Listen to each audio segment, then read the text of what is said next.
Assalamualaikum warahmatullahi wabarakatuh. Alhamdulillahirrabbilalamin. Wabihi nasta'in ala umurid dunia waddin. Wassalatu wassalamu ala ashrafil anbiya wal mursalin.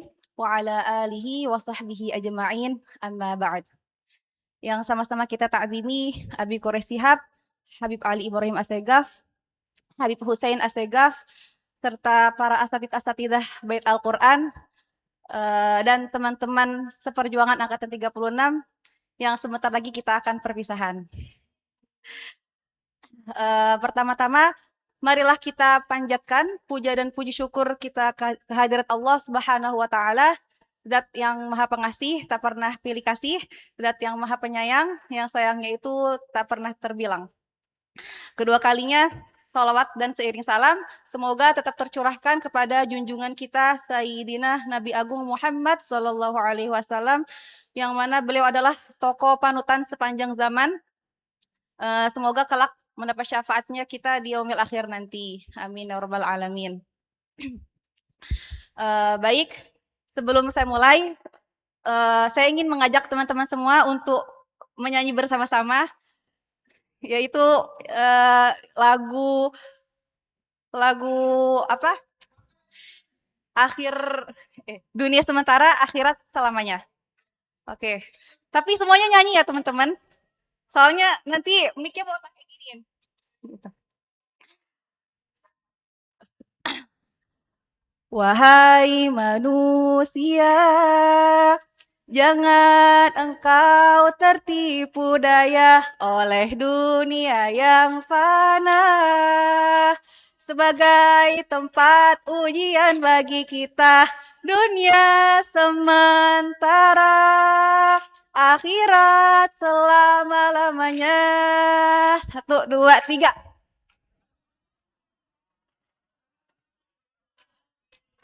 Ya mati rakyat biasa, mati semua pergi menghadap ilahi.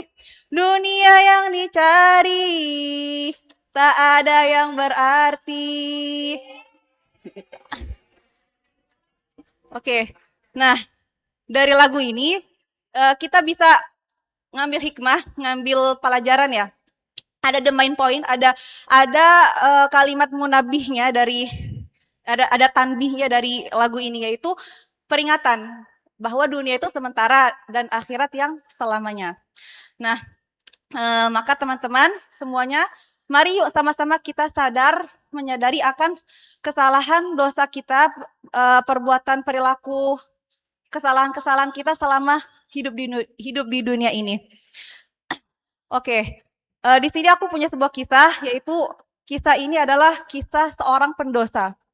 Yang dimana pendosa itu berbuat kesalahan, dosa besar, yaitu membunuh orang. Dan yang dibunuh itu nggak 1-2 orang aja teman-teman, tapi 100 orang. Bayangin, 100 orang. Nah, udah mah memang suka mabuk-mabukan yang tidak dapat terlukiskan, atau pokoknya kriminal yang tak perlu dihitung ya, si pendosa berat ini. Nah, pada akhirnya datanglah hidayah Allah padanya, kemudian hatinya itu terketuk oleh hidayah Allah. Nah, tiba-tiba suatu hari dia datanglah ke rumah orang yang alim. Nah, dia berkata, aku ingin berubah gitu. Terus lalu apa yang dikatakan si orang alim ini? Kemudian orang alim ini menasihatinya, menyampaikan, Anda bukan berarti Anda tuh tidak bisa menjadi orang yang baik, tapi Anda tuh mungkin tinggal di lingkungan orang yang tidak mendukung Anda menjadi baik gitu. Nah, maka pergilah dari tempat itu, kemudian berangkatlah menuntut ilmu. Majelisnya ada di sana. Nah, jadi ditunjukin sama si orang alim ini majelisnya. Dan akhirnya didengarlah sih nasihat orang alim ini sama si pendosa itu. Kemudian keesokan harinya si pendosa itu berangkat ke majelis ilmu yang ditunjukkan oleh orang alim itu. Nah, tiba-tiba, Masya Allah, belum sampai tujuan, belum sampai majelis ilmunya, maut menjemputnya. Nah, di pertengahan jalan Allah mengambilnya. Dia mati, meninggal. Nah, kemudian apa yang terjadi? Tsumma yudrikul mautu faqad waqa'a ajruhu 'ala Allah wa kana Allahu ghafurur rahima. Allah mencatatnya dakhalul jannah. Allah memasukkannya ke dalam surga. Kata Nabi, dakhalul jannah, masuk surga orang ini. Nah, sebagaimana yang dijelaskan surat An-Nisa ayat 100 pojok kiri bawah. A'udzu billahi minasyaitonir rajim. Bismillahirrahmanirrahim. ومن يهاجر في سبيل الله يجد في الأرض مراغما كثيرا وسعة. Yang artinya, dan barang siapa yang berhijrah, yang merubah dirinya ke jalan Allah, maka kami akan melimpahkan keluasan-keluasan di sisa-sisa kehidupannya. Kemudian ada lanjutannya. Wa may yakhruj min baitihi muhajiran ilallahi wa rasulih. Nah, barang siapa yang baru mau melangkah, baru mau berhijrah, baru mau merubah dirinya itu menjadi orang yang baik dalam pandangan Allah dan Rasul, kemudian belum sampai ia pada tujuannya, ia meninggal, ia dicabut oleh Allah nyawanya, maka summa yudrikul mautu faqad waqa'a ajruhu 'ala Allah wa kana Allahu ghafurur rahima. Maka Allah mengampuni semua dosa-dosanya dan memasukkannya ke dalam surga. Dan Allah Maha Pengampun lagi Maha Penyayang. Nah, dari kisah pendosa tersebut itu ada the main point yang kita itu bisa ambil. Kita tuh bisa menjadikannya itu sebagai inspirasi. Jadi gini, si pendosa berat seperti itu aja bisa sadar, bisa menyadari akan kesalahannya gitu ya. Di era lingkungan yang tidak mendukung dia itu menjadi orang yang baik. Nah, bagaimana dengan kita yang istilahnya itu era aman, era yang apa ya, lingkungan yang aman, lingkungan yang baik. Jadi seharusnya kita tuh lebih bisa menyadari untuk berinisiatif untuk menjadi orang yang baik alias taubat gitu. Nah, sebagaimana Nabi Adam alaihissalam yang kala itu beliau diturunkan oleh Allah dari surga sebab melarang, sebab melanggar peraturan Allah, dan akhirnya beliau memohon ampun bertahun-tahun lamanya, dan akhirnya Allah pun menerima taubatnya. Ya, di dalam Al-Quran surah Al-Baqarah ayat 37 pojok kiri bawah ya. A'udzu billahi minasyaitonir rajim. Fatalaqqa Adamu min rabbih kalimatin fataba alaihi innahu huwat tawwabur rahim. Nah, yang artinya maka Nabi Adam alaihissalam ini menerima kalimat-kalimat dari Tuhannya, dan kemudian Allah menerima taubatnya. Sesungguhnya Allah Maha Penerima Taubat lagi Maha Penyayang. Nah, dalam tafsir Al-Misbah, kata fatalaqo ini ada kandungan, teman-teman. Jadi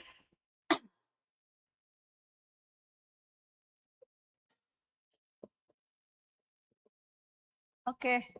Nah, jadi fatalaqo ini terambil dari kata lakia.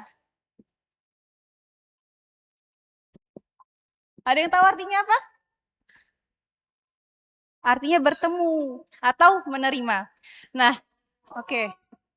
Bertemu atau menerima ya.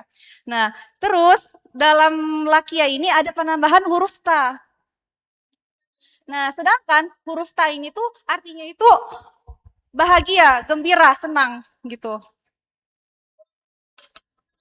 Nah, jadi huruf ta itu artinya tuh gembira, senang. Nah, jadi maksudnya itu dalam konteks talako ini dijelaskan dalam tafsir Al-Misbah bahwa menunjukkan hati Nabi Adam alaihissalam itu sangat gembira, sangat senang pas ketika taubatnya itu diterima oleh Allah. Jadi begitu. Jadi siapa sih yang taubatnya kalau diterima sama Allah tuh nggak senang? Pasti senang kan teman-teman? Apalagi pendosa seperti kita gini.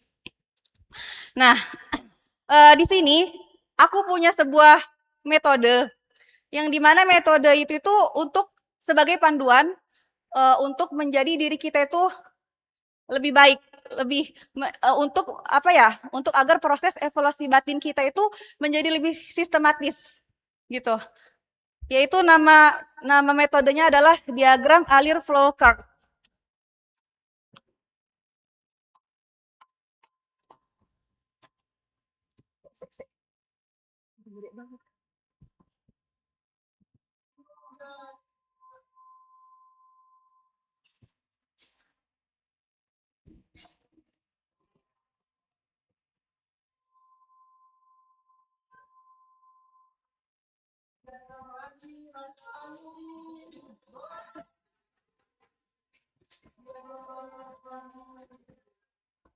Jadi, ini nama diagram itu diagram alir flow curve pertobatan. Oke. Sebelumnya berakit-rakit kita ke hulu. Cakep. Berenang-renang kita ke tepian.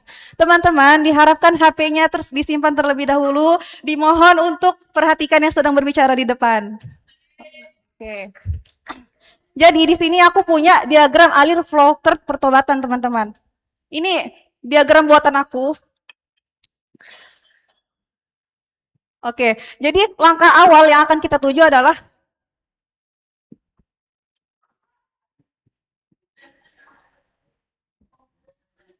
awareness. Ikutin sama-sama, awareness. Artinya apa? Ada yang tahu? Oke, mantap. Kak Andi 100.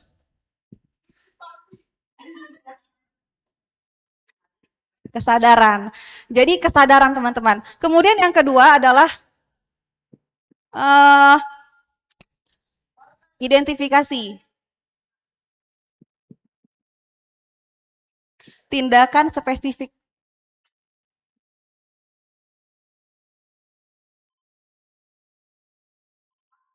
Kemudian yang ketiga itu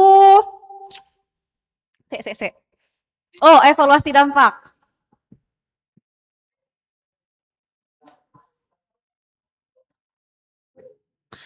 Yang keempat, itu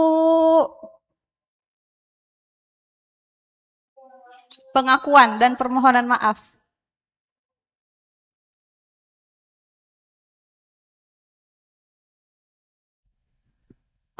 Yang kelima adalah komitmen. Komitmen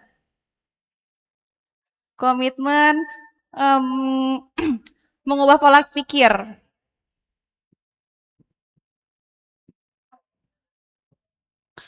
Dan yang terakhir itu adalah pembaharuan tindakan. Oke.